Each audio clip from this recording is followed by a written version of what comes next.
Amém? Glória a Deus. Mateus capítulo de número 25, verso de número 14 em diante. Amém? Verso 14 em diante. Porque isto é também como um homem que, partindo para fora da terra, chamou os seus servos e entregou-lhe os seus bens. A um deu 5 talentos, a outro 2 e a outro 1, cada um segundo a sua capacidade.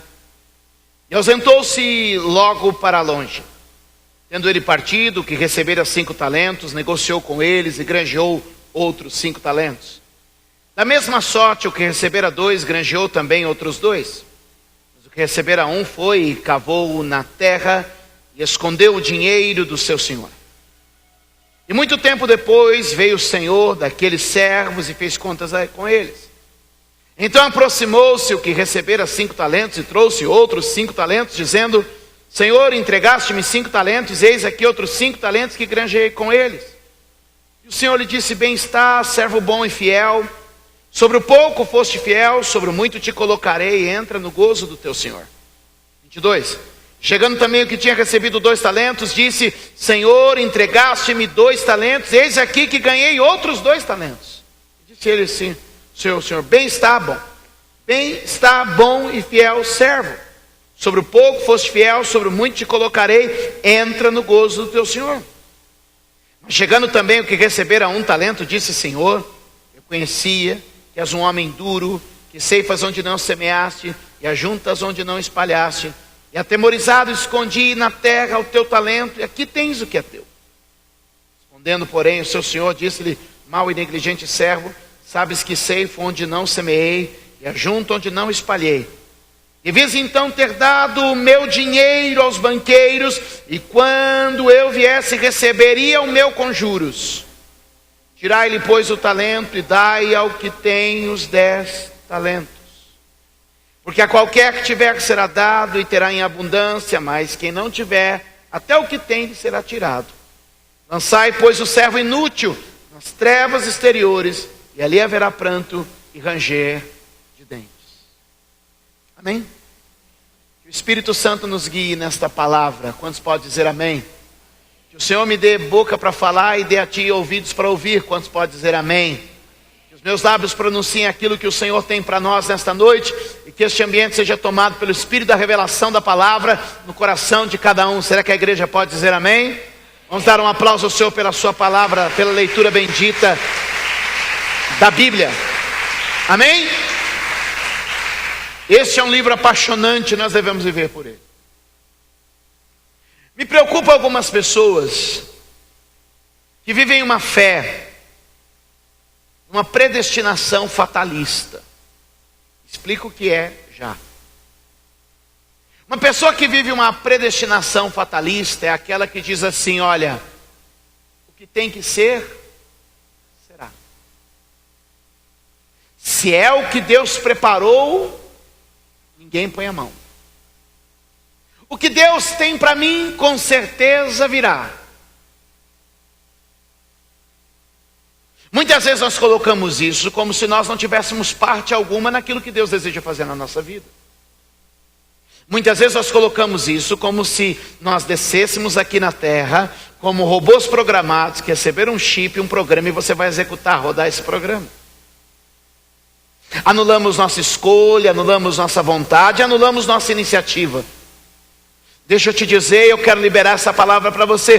Poucas coisas eu conheço tão poderosas como uma iniciativa. A vida recompensa as decisões. São as decisões que são recompensadas. E Deus deu a mim e a você capacidade de decidir. Quantos podem dizer amém? Diga: eu recebi de Deus. Diga forte: eu recebi de Deus capacidade de decidir. Quantos podem dizer amém? Quando Jesus propõe essa parábola, esse sermão, revelando 3 tipos de servos, ao qual ele divide com eles seus talentos, seus bens. Um talento era uma peça de prata de determinado peso, de muito valor. Prata, nos dias de Jesus era dinheiro. Prata, nos dias de Jesus era dinheiro. Essa prata foi entregue um bom valor em prata, a um mais, a outro menos, e ao outro um tanto menos. O primeiro servo, a Bíblia diz que ele foi notado como mais capaz, recebeu 5 talentos. O segundo servo foi notado um pouco menos capaz que este primeiro, recebeu 2 talentos. O terceiro servo foi o notado menos capaz entre os 3, recebeu 1 talento. Vou aqui para a gente melhorar a nossa identificação dos personagens, vou dizer um servo nível 5, um servo nível 2 e um servo nível 1. A Bíblia diz que Deus olhou para cada um, viu segundo a sua capacidade e deu a cada um segundo a capacidade. Mas deixa eu te dizer uma primeira coisa, antes de falar do primeiro servo. Embora Deus tenha dado a cada um segundo capacidade, capacidade não é limite. Obrigado pela amém, irmão, você me ajuda a continuar. Capacidade não é limite. Ou seja, aquilo que você recebeu para começar não determina onde você vai terminar. Aquilo que você recebeu para começar não determina onde você vai terminar. No livro de Jó está escrito: na verdade o teu princípio parece humilde, mas o final será glorioso. Aleluia! A Bíblia diz: não despreze o dia das pequenas coisas, não despreze o dia dos pequenos começos. O que eu recebi determina um começo e não um final. Diga glória a Deus. Não era uma limitação. Deus não colocou limitação na sua vida. Ele pode ter colocado você em um ponto de partida diferente, mas não colocou ninguém debaixo de um limite. Diga comigo: Deus me deu base, não me deu teto. Diga de novo: Deus me deu base, não me deu teto.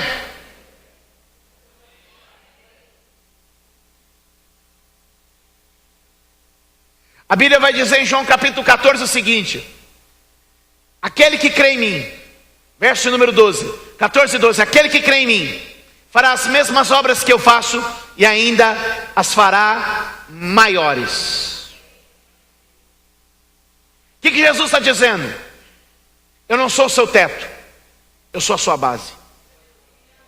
Você começa de onde eu comecei e vai até onde você acreditar. E muitas vezes nós nos colocamos debaixo de um jugo, de uma predestinação fatalista, em que o que tem que acontecer na minha vida vai acontecer e eu não tenho nada a ver com isso. Eu quero te dizer 1000 vezes não. Deus te colocou capacidade para multiplicar suas habilidades e fazer do pouco chegar no muito. Jesus coloca isso de uma forma material, mensurável, numérica, para que eu e você possamos entender. Mas isso pode se colocar em qualquer área da tua vida. Eu não sei como é que começou a tua história de amor com a tua esposa, mas eu posso te dizer, ela pode melhorar e progredir. Eu não sei em que nível você começou no ministério, na casa de Deus, mas eu sei que você pode subir. Eu não sei aonde você está, no teu trabalho, na tua profissão, mas eu sei, isso não é teto, isso é começo. Deus te deu uma base, Deus não te deu um teto. Quando eu olho para esse texto, a gente tem o servo nível 5. O servo nível 5, a Bíblia diz que ele pega os 5 talentos, é um bom valor em prata, um bom dinheiro em prata. E a Bíblia diz que ele sai imediatamente. Eu gosto da palavra imediatamente. Ele fez o que se esperava dele. Ele era o top. E ele correspondeu à expectativa. Segure na mão de quem está ao seu lado e diga assim: você vai corresponder à expectativa.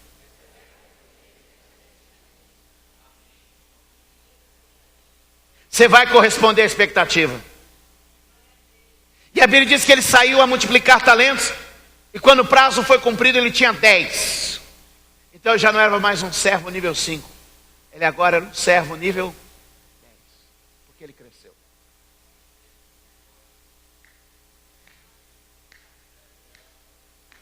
Tem uma bênção de crescimento e de multiplicação entre nós. A primeira sentença de Deus sobre o homem foi crescer e multiplicar. Qual é a primeira bênção? Crescer e multiplicar.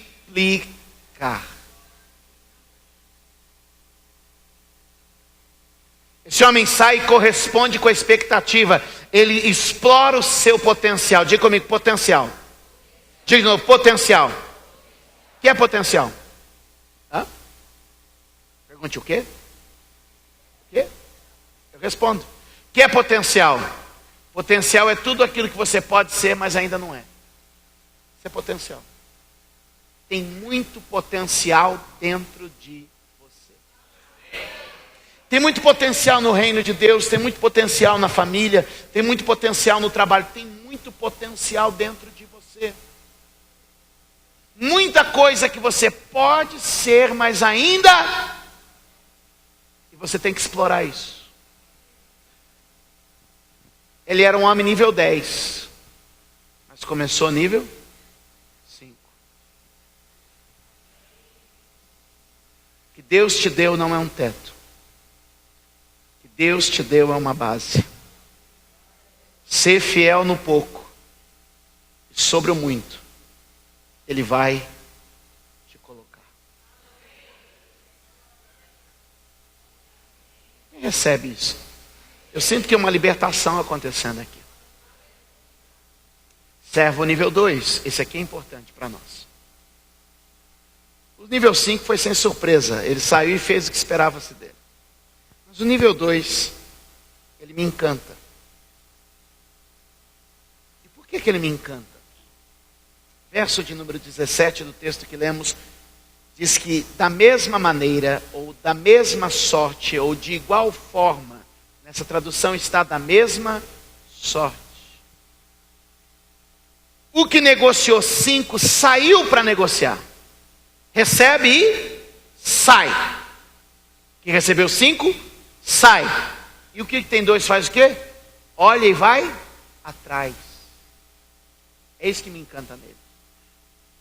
Diga comigo, referência. Diga de novo, referência. Quem é a tua referência? Naquilo que você faz, naquilo que você planeja, no projeto que você está envolvido, quem é bom?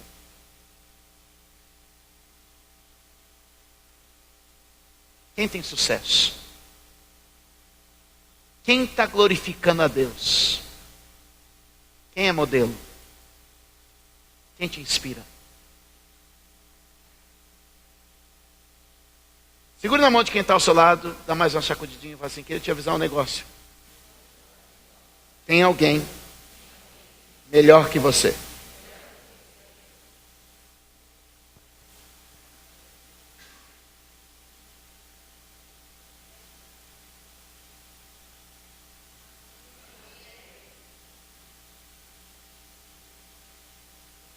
Tem alguém que faz o que você faz e faz melhor do que você faz. E essa pessoa deve ser seguida.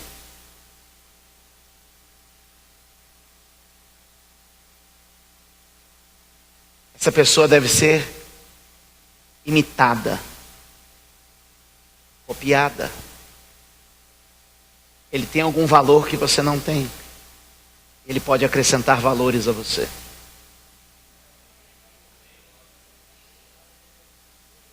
O que me encanta neste que recebe 2 talentos, é que ele é livre de um demônio. Tem um demônio, meu irmão, que eu vou te falar dele agora. Há um demônio que, quando alguém do nosso meio é promovido, a nossa tendência é ficar com o grupo preterido falando mal. Estou inventando? Estou inventando? Falando mal de quem se deu bem. Se alguém pegou o contrato que a gente queria pegar, a nossa tendência é dizer, ele deve ter pago alguma coisa por fora. Ele deve ter algum esquema. Se alguém é promovido no nosso meio ali, agora está se dando bem, foi promovido, saiu aqui do meio e está um degrau acima, vive aí atrás do chefe. é sempre o que fica aí babando, né? Fica aí atrás, fica aí puxando, fica aí. É assim ou não é? Há um demônio que nos leva a dizer o seguinte: quem prospera é o inimigo.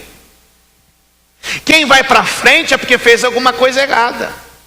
Se ganhou uma oportunidade na igreja, é porque o pastor, ele fica também toda hora, vai lá, uma aguinha fresquinha, pastor, isso aqui é uma aguinha, pastor, isso aqui, fica lá.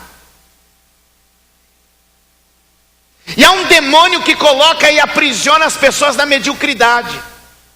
Há um demônio que aprisiona as pessoas num nível muito baixo. E Deus está aqui hoje libertando a nossa mente, quebrando esses cativeiros da nossa mente e dizendo para nós o seguinte: olha, eu estou abrindo um caminho de sucesso. Diga comigo, este livro é um livro de sucesso. A Bíblia diz lá em Josué, capítulo de número 1, verso de número 8: medita na lei de dia e de noite, e então fará um sucesso, fará prosperar o teu caminho.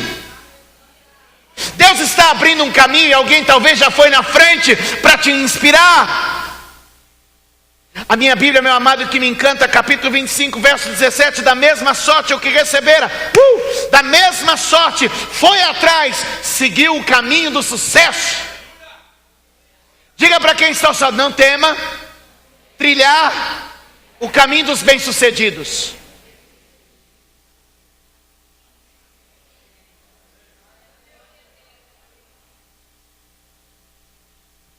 Por outro lado, terceiro servo de nível 1, olha os dois correndo e diz assim: fique novices, pastor da teologia da prosperidade.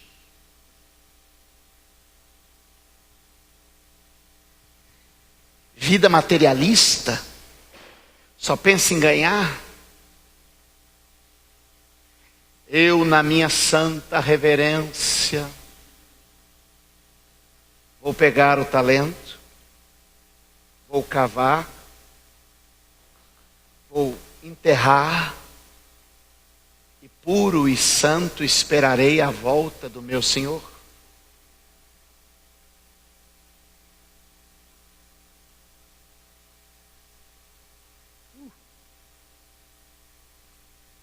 Quando o Senhor volta,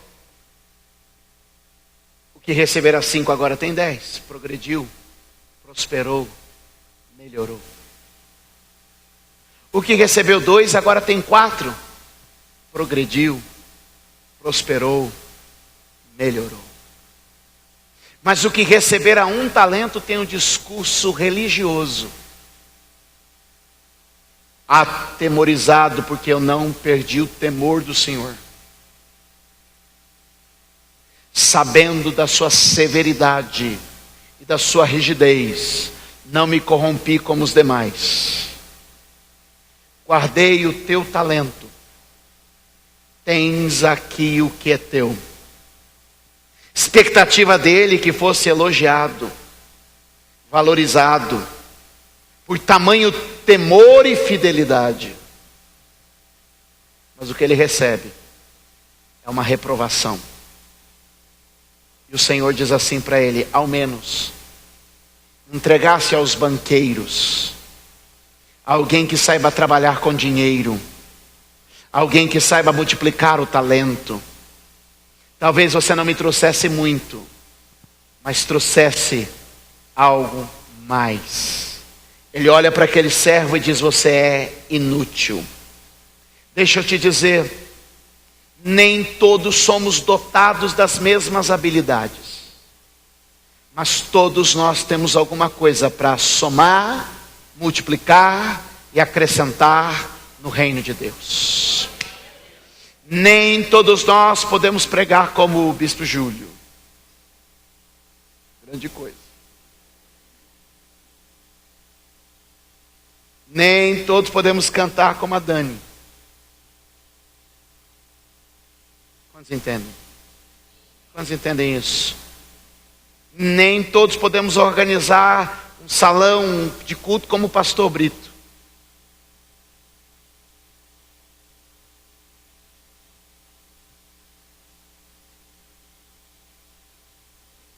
Mas todos nós temos alguma coisa que, se submetida a alguém que entende um pouco mais, pode acrescentar o reino de Deus. Quando ele usa a figura dos banqueiros, Jesus está pensando em dinheiro? Jesus diz assim, olha, quem são os banqueiros? Alguém que sabe trabalhar com dinheiro. Fosse alguém que sabe trabalhar, investisse com eles, e quando eu voltasse, eu não ia receber muito mais, mas você teria produzido para o meu reino. Todo mundo pode liderar uma igreja, mas você pode se juntar com alguém que tem uma capacidade de conduzir um rebanho e dizer assim, eu tenho pelo menos um talento, podemos investir juntos? Podemos investir juntos?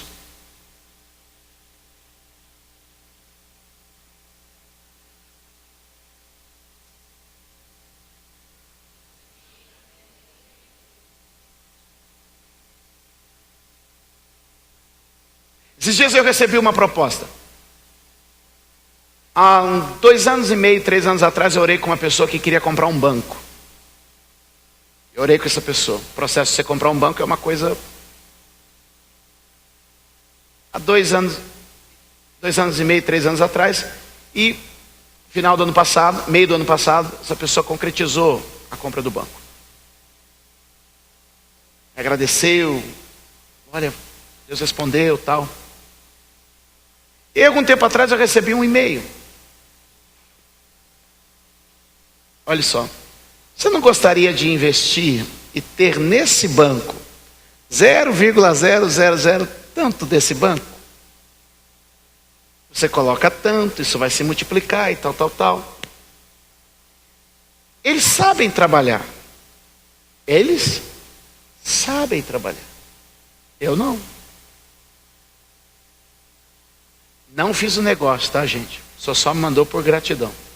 Tá bom? Por consideração. Não fiz. Porque amanhã vai... Não fiz. De novo, eu não fiz. Eu tenho uma outra missão. Minha missão é orar. Pode orar. Vou orar para você ter coisa boa. Vou orar para você comprar um casão, botar uma churrasqueira. Não me chama. Vou lá comer churrasco. Problema. Não fiz.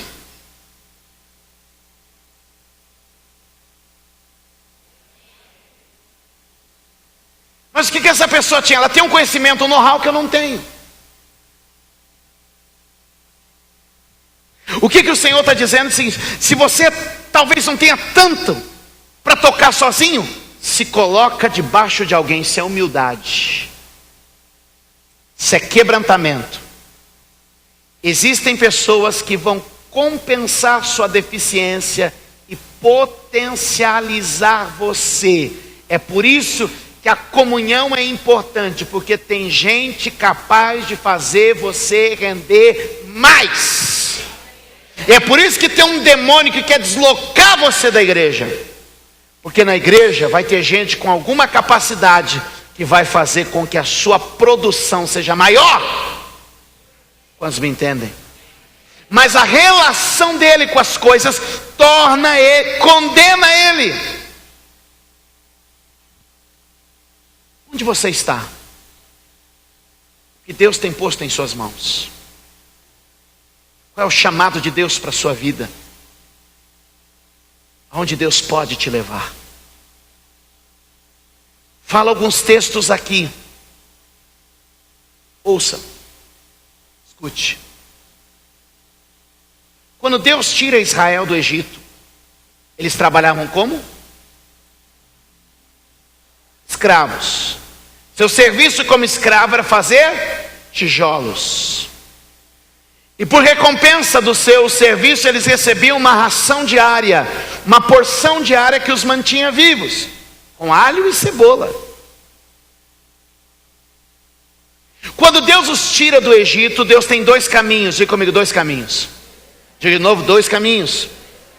Deus tinha 2 caminhos, um fácil e um difícil. Um que poderia evitar a guerra, e outro que teria guerra. Sabe por qual caminho Deus nos leva? Pelo caminho da guerra.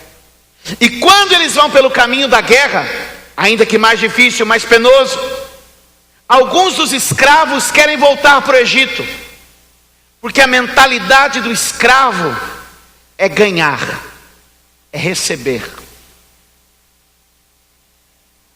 Vamos voltar para o Egito, porque lá a gente era escravo, mas ganhava alho e cebola.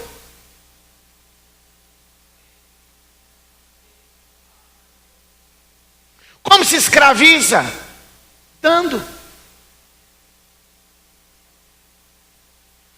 Tomo muito e dou pouco. Tomo muito e dou pouco.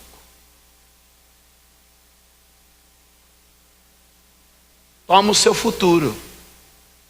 Toma os seus sonhos. Mas te dou o de cada dia. Quem está me entendendo? Quem está me entendendo? Escravo gosta de ganhar. Herdeiro gosta, tem paixão pela conquista. Enquanto a maioria, na mentalidade de escravo, diz: vamos voltar para o Egito, porque lá a gente ganha.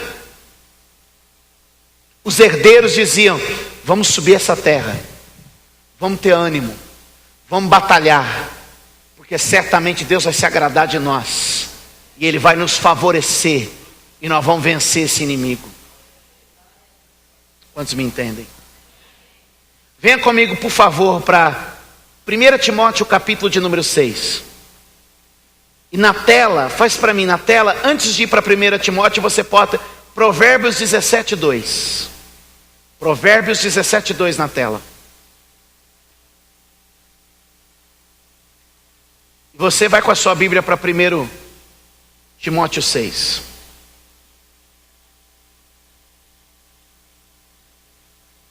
Amém? Leia comigo na tela o primeiro. Vamos lá? Provérbios 17:2. Olha o que diz. Vamos lá, todos juntos. O servo prudente dominará sobre o filho que faz envergonhar, e repartirá a herança entre os irmãos. Diga comigo: a maneira como eu sirvo determina o que eu recebo. A maneira como eu sirvo determina o que eu recebo. Um servo que serve de maneira prudente e excelente terá herança entre os irmãos, diferente de um filho que só faz envergonhar. Onde Deus está querendo nos levar? Somos filhos que servem. E se servirmos com excelência, somos promovidos e reconhecidos. Levante sua mão e receba o que eu vou dizer para você. O seu serviço será reconhecido, e Deus lhe recompensará na herança.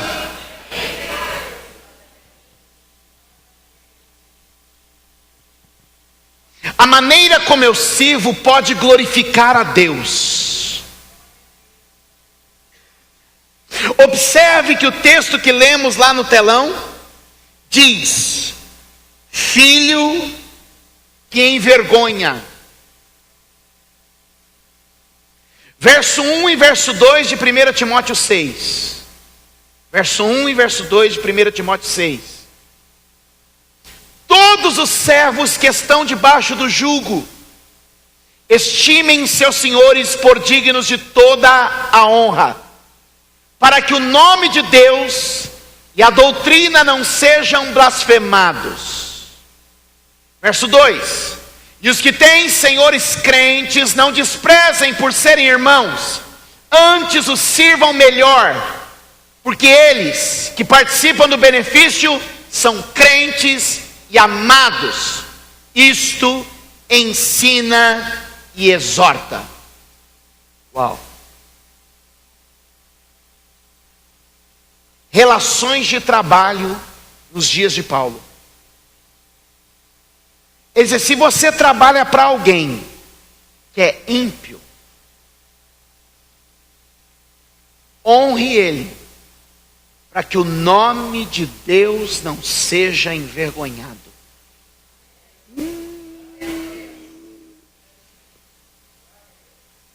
Se você, não, meu chefe é o capeta, meu patrão tem o cramunhão nele. Vou eu de novo para aquele trabalho, aquele bando de demoniado naquela sessão, aquele eu não aguento mais. Ficar a semana, final de semana inteiro, só no pecado, só nas coisas do Satanás. Eu vim para a igreja, agora tenho que ir lá trabalhar com aquele povo também vou fazer. Eles fazem de conta que me pagam, eu faço de conta que trabalho. Satanás é o ser.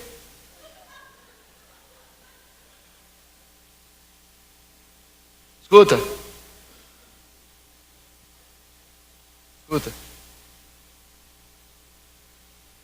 A maneira como eu sirvo glorifica ou envergonha o nome de Deus. O serviço que você presta pode glorificar o nome do Senhor. Que as tuas mãos tenham a bênção do Salmo 1.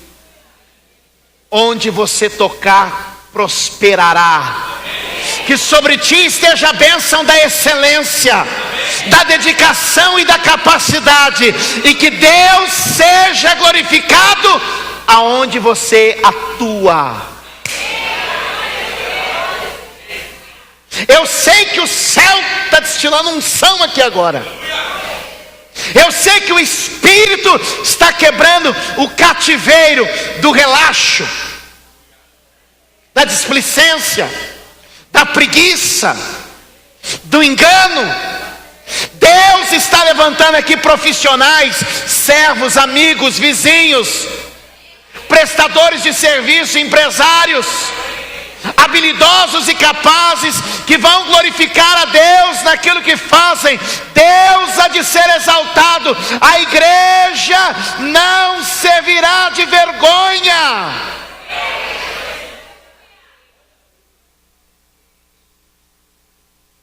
Verso 2 diz outra coisa: e se o teu patrão for crente, a pessoa para quem você presta o serviço, talvez você diga assim: mas eu sou meu próprio patrão. Engano seu.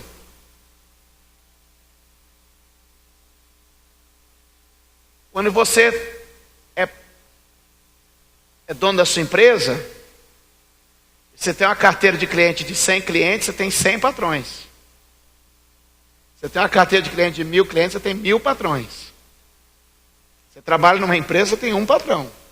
Mas você é dono da empresa, todos os seus clientes são seus.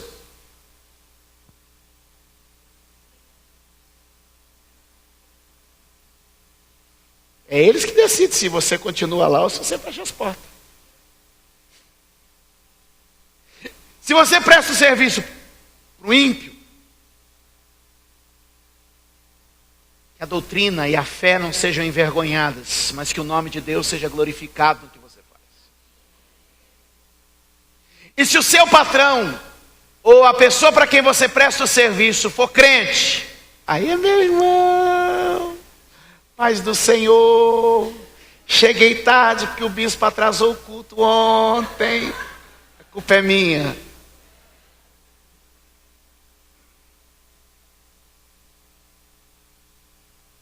Se o teu patrão ou para quem você presta serviço for crente, faça melhor ainda, porque ele é amado de Deus.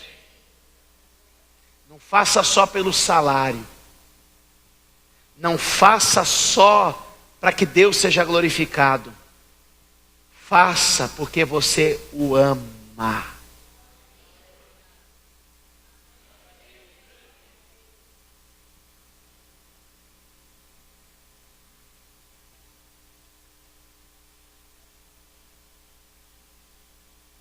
Jacó sai da casa do seu pai, ele faz um voto a Deus. Amém, pessoal? E ele diz assim: se o Senhor for comigo, e me der pão para comer, e vestes para vestir, eu em paz tornar a casa de meu pai, o Senhor será o meu Deus, e de tudo quanto me deres, darei dízimo. Quando eu olho Jacó nessa situação, parece que Jacó vai se acomodar em ter o que comer e ter o que vestir. Sim ou não?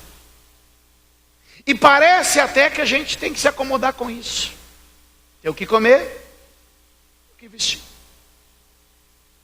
O que ele estava pedindo para Deus não era uma condição estabelecida. Quero viver para ter o que comer e o que vestir. A Bíblia diz outra coisa.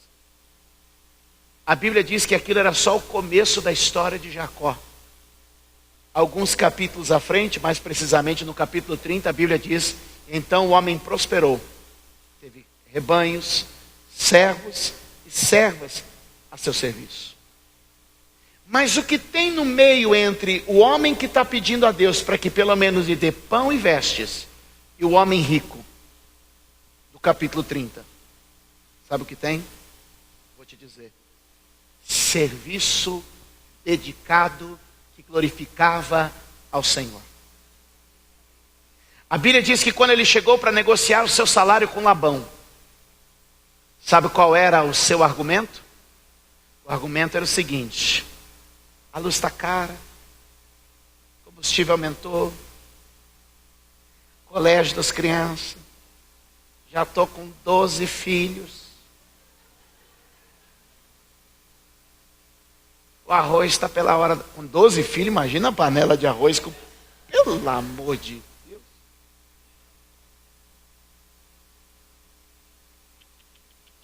Qual foi o argumento dele? Lembra que quando eu cheguei, você tinha poucas e magras ovelhas. Mas depois que eu passei a cuidar do seu rebanho, ele se multiplicou e se fortaleceu. Qual era o argumento? O sucesso do seu trabalho. E qual o testemunho de Labão? Labão malandrão, você sabe disso. Deu 10 vezes Labão tentou dar um olé no Jacó. O que o Labão disse? Tenho visto que o Senhor me abençoou por tua causa. É verdade que desde que você começou a trabalhar para mim, minha fazenda é abençoada. E o Labão disse: me determina o teu salário e eu vou te pagar. Entre uma oração por necessidades básicas e um homem enriquecido por Deus, existia um servo dedicado. Entre, meu irmão, a tua condição de hoje e o que Deus tem para você no futuro, deve haver dedicação, deve haver empenho, deve haver doação, deve haver generosidade, deve haver entrega, deve haver excelência, deve haver, meu irmão, tem que haver uma vida de serviço. Eu acredito que Deus hoje está nos libertando aqui neste lugar. Quantos podem dar glória a Deus? O que me apaixona é esse finalzinho do verso de número 2. Isto ensina e exorta. Timóteo, ensine a tua igreja a servir com excelência, a trabalhar com dedicação, a honrar a Deus das portas da reunião para fora. Tudo que fizerem, ensina-os a serem os melhores. Logo após isso, a partir do verso 3, Paulo diz que esta mensagem seria combatida. Alguém criticaria Timóteo por ensinar o seu povo a trabalhar com excelência, a alcançar sucesso, a viver uma vida vitoriosa. E ele diz assim: não dê ouvidos a quem ensina outra doutrina. Ensine este povo a viver de forma excelente. Há uma aplicação no Antigo Testamento que a gente pode pegar aqui hoje. Capítulo 28 e capítulo 29 do livro de Jeremias. Escute bem. Alguns profetas começam a dizer: Deus nos tirará da Babilônia. Larguem mão de tudo. Abram mão de todas as coisas. Capítulo 28, Deus dá a palavra que é a prova do profeta.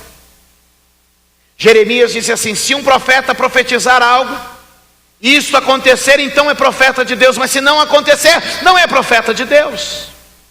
Para que o profeta seja de Deus, a palavra tem que se cumprir. Olhe para mim. Capítulo de número 29, então Jeremias escreve uma carta para os cativos na Babilônia. E ele diz assim: não vos enganem vossos profetas, que dizem: breve o Senhor virá e nos levará daqui. Olha o que ele diz, e como isso se aplica aqui a nós hoje: não vos enganem vossos profetas, breve o Senhor virá e nos levará daqui. Existem gerações se perdendo porque diz: Jesus estava voltando, eu não vou me preocupar com mais nada. Jesus está voltando, eu não vou ter nenhum sonho para o futuro. E Deus está dizendo: não façam isso. Então Jeremias escreve uma carta.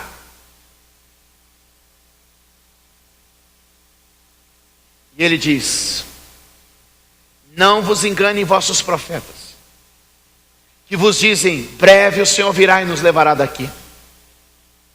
Ficai na cidade onde eu vos plantei. Orai pela cidade onde vocês estão, para que ela tenha paz. Esse mundo está perdido mesmo, não tem mais o que fazer. O mundo vai para uma pior. Paz. Plantai pomares. Tem uma diferença de plantar alface e plantar pomar. Plantar alface, cultura de curto prazo. Plantar um pomar, cultura de longo prazo. Construir casas.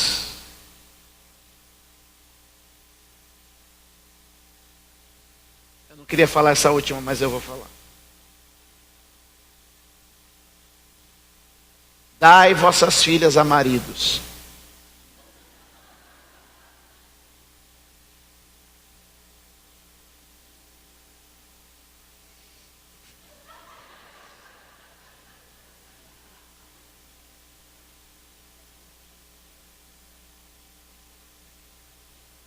Olha como termina o verso: multiplicai-vos ali e não vos diminuais. Forte, né?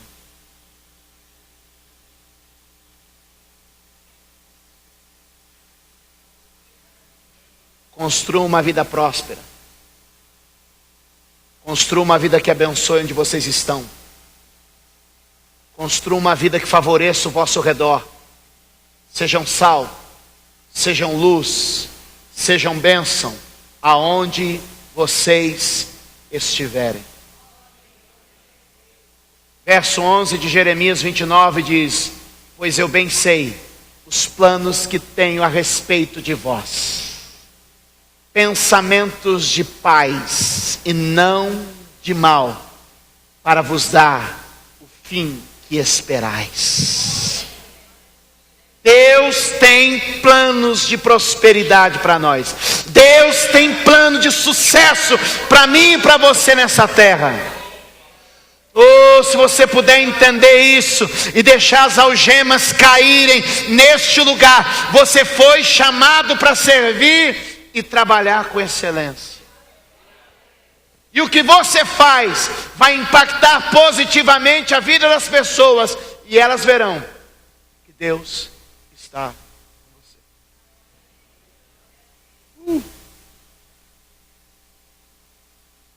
Em 1 Timóteo capítulo de número 6, Paulo continua o ensinamento e vai dizer assim: cuidado os que buscam as riquezas, porque isto é laço. E o amor ao dinheiro é a raiz de todos os males. Olhe para mim. 3 pontos e eu termino. São 9 horas em ponto. Garanto que 9h15 estamos indo. Amém? Escute.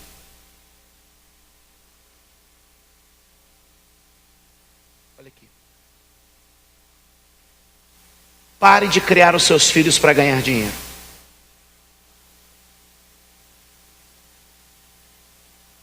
Nossa criação de filhos tem sido muito voltada ao resultado financeiro. A nossa cultura está formando uma geração de profissionais baseados não na realização, mas no resultado financeiro.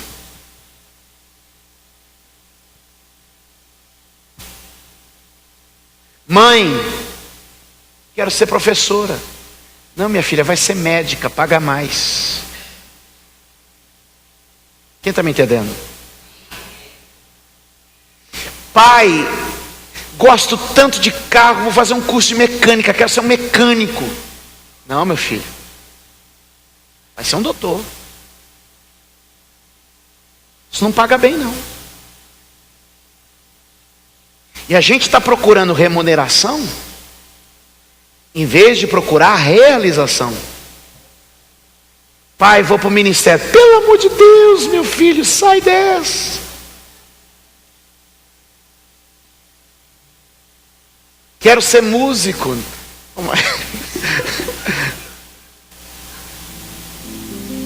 Que advogado, tá sossegado.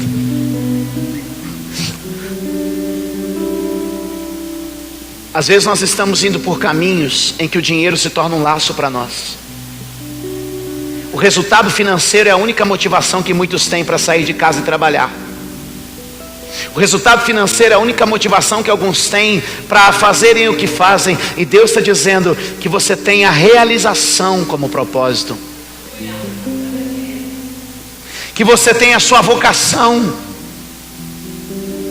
como um projeto, como um alvo. Para que você seja realizado. Para que você seja realizado. E não importa quão humilde vai ser o começo, ou quão pouco provável aquilo que você vai fazer. Se estiver debaixo da bênção de Deus, creia. Ele vai saber te recompensar, Ele vai saber te abençoar, Ele vai saber te sustentar, Ele vai saber te honrar. Eu me lembro quando eu estava deixando o meu emprego formal numa empresa, e os meus colegas sabiam que eu estava deixando o emprego para ir para o ministério. E eles olharam para mim e disseram assim: mas você vai viver do quê? Da fé? Falei: você está entendendo? Porque o justo viverá da fé. Eu não vivo de salário, eu vivo da fé.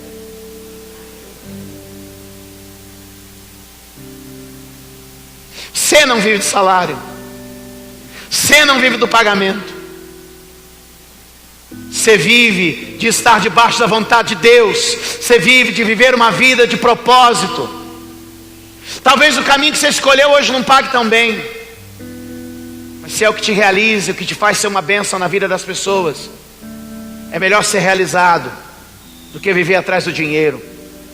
Salomão ganhou muito dinheiro, e sabe o que ele disse no final? Uma coisa eu descobri: corri para descobrir que eu estava atrás do vento. Deus está querendo levantar uma igreja que coloque os seus talentos à disposição, que faça coisas sem ter o dinheiro como alvo, mas ele será uma consequência na sua vida. E se nós aprendermos a viver no pouco com contentamento, pode acreditar, a fidelidade no pouco te levará ao muito. Quantos podem dizer amém? Há mais duas coisas que eu quero dizer para vocês e a gente termina. A primeira era essa: não corra atrás do dinheiro, corra atrás da realização, de ser uma bênção. Na segunda, no verso de número 16, me parece que Paulo quer terminar a carta. Geralmente Paulo termina a carta o que a teologia chama de doxologia, que é um texto de glorificação, de louvor. Sempre faz essas doxologias no final da carta, o último parágrafo: a ele glória, a honra, ao Senhor que é eterno. E assim ele faz em todas as suas cartas. Então me parece que o apóstolo Paulo decide terminar a carta no verso 16. Mas o Espírito Santo ainda tem o verso 17. 17. Manda aos ricos deste mundo, aos que servem com dedicação, aos que servem de maneira digna, chame-os de ricos. Diga que eles são ricos. Manda aos ricos deste mundo que não sejam orgulhosos, altivos, que não ponham a esperança na incerteza da riqueza, mas saibam de uma coisa: que Deus nos dá abundantemente para gozarmos, para desfrutarmos. Eclesiastes 5, final do 5 e começo do 6, fala sobre ter e não desfrutar. Salomão diz assim: eu vi uma coisa ruim, é um homem a quem Deus deu, mas não deu a ele o poder de desfrutar. Mas eu vi uma boa e bela coisa: o homem a quem Deus deu e deu a ele o poder de desfrutar. Isso é um dom de Deus. Desfrutar das coisas boas da vida é um dom de Deus. Quantos podem dizer amém? Desfrutar das coisas boas da vida é um dom de Deus. O último versículo de Eclesiastes 5: desfrutar dos dons da vida é um dom de Deus. Quantos podem dizer amém? E ele diz que manda aos ricos deste mundo, aleluia. Eclesiastes 5,19: e a todo homem a quem Deus deu riquezas, bens, Ele deu poder para deles comer e tomar a sua porção e gozar do seu trabalho. O que é isso, igreja? Leia comigo: isto é dom de Deus. Uma vida de trabalho e recompensa. Quantos podem dizer amém? Uma vida de serviço e recompensa. Quantos podem dar glória a Deus? Eu levanto as minhas mãos para Deus e digo: Deus, essa é a verdade que eu quero viver. Não a verdade que esse mundo enfiou na minha cabeça, mas essa é a verdade que eu quero viver. Quantos hoje podem ouvir as correntes caindo no chão? Tem gente sendo liberta, transformada, liberada aqui neste lugar. Volta comigo para o capítulo 6, verso 17. Manda aos ricos deste mundo que não fiquem olhando para a riqueza, mas que confiem em Deus, que nos dá abundantemente de todas as coisas, para delas desfrutarmos. 18. Que façam o bem. Tem um propósito: que façam o bem, que se enriqueçam em boas obras, repartam de boa mente e sejam comunicáveis. Eu tenho o que você não tem. Você tem o que eu não tenho. Suprindo um ao outro, nos enriquecemos. Isso é ser comunicável. Olha, eu posso te ajudar, e você pode me ajudar.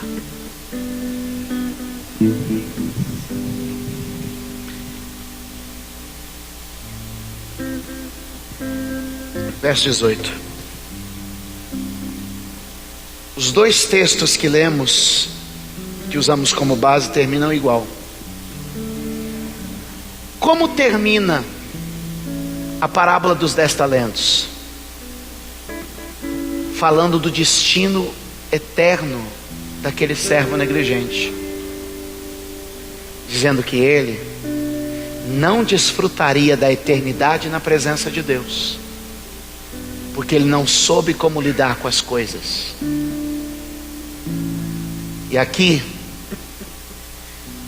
diz que quem souber lidar com as coisas entesoura para si mesmo um bom fundamento para o futuro, para que possam alcançar a vida eterna. Olhe para mim e feche com esse. A maneira como eu lido com as coisas práticas dessa vida dizem muito a respeito da minha eternidade, dizem muito a respeito da minha alma, dizem muito a respeito do meu destino eterno. Ensinar das coisas práticas desta vida não é uma mensagem pouco espiritual, é uma mensagem que define o destino eterno das pessoas, porque é como eu me relaciono com as coisas dessa vida que vão dizer onde eu estarei na minha eternidade. A minha eternidade não é definida por uma Bíblia debaixo do braço, um bom nó de gravata arrochado no pescoço. A minha eternidade é definida pelas sementes e pela maneira como eu vivo aqui nessa terra. A igreja de hoje precisa aprender a viver com aquilo que Deus tem nos dado, sem se perder. Muitas vezes são baseados em extremos perigosos, extremos nocivos. Uns, tudo pelo dinheiro. Outros, sem considerar as finanças da vida. A Bíblia está dizendo, nem um extremo, nem o outro. Há duas patologias na vida de algumas pessoas. Alguns têm numerofobia. Não me fale de números. Eu sou muito espiritual para ouvir de números. Eu não quero saber de... Irmão, Deus tem até um livro da Bíblia que é números. Não é? Outros têm a numerolatria. Tudo é número. Tudo para ele é número. Uns, numerofobia. Outros, numerolatria. O seu Deus é o número. Nós não somos nem uma coisa, nem outra. Eu sei que a maneira como eu me relaciono com aquilo que Deus me dá começa a indicar o meu futuro, o meu destino, a minha eternidade. Quantos podem dizer amém? Dê um aplauso ao Senhor, essa palavra que Ele tinha para nós. Fica de pé, por favor. Dê um aplauso mais forte a Ele. Ao nosso Deus toda a honra e toda a glória, amém?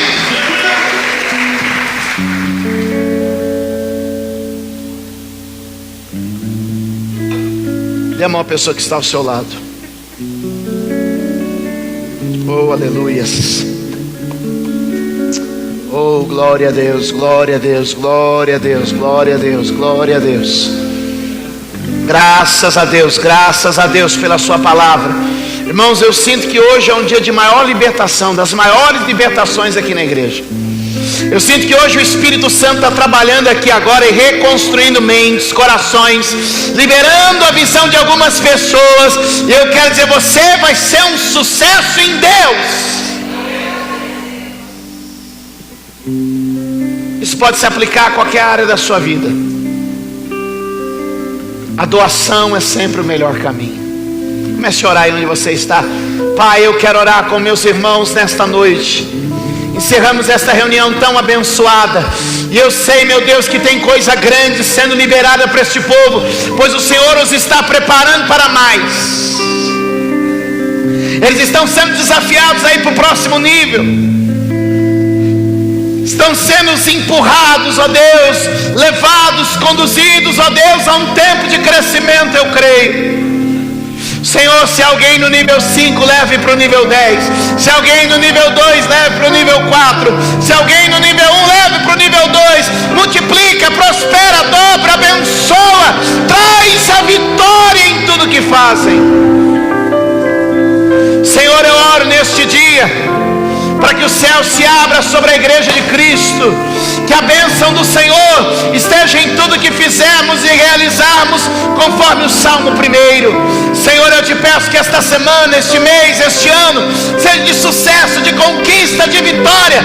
Prosperidade é um dom de Deus e não traz dor nenhuma. Senhor, eu creio que a tua bênção enriquece a vida, enriquece a alma, enriquece a família, enriquece o trabalho. Eu creio que a bênção do Senhor está sobre nós. Tem graça de Deus sobre a igreja, tem graça de Deus sobre o que fizermos, e o Senhor será contigo. Trabalhe, dedique com excelência, e o Senhor prosperará o teu caminho. Eu te abençoo.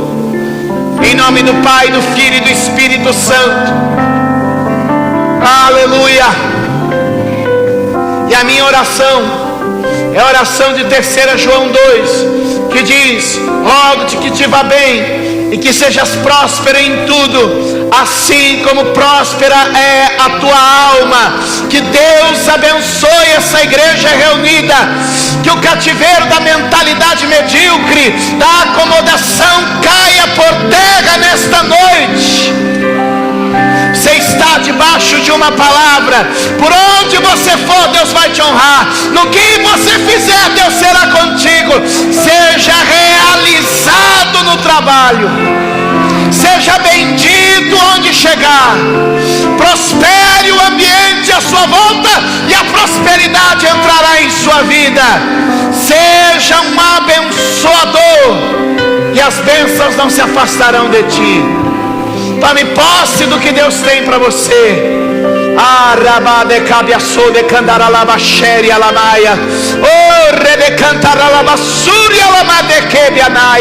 Oh, glória a Deus, aleluias.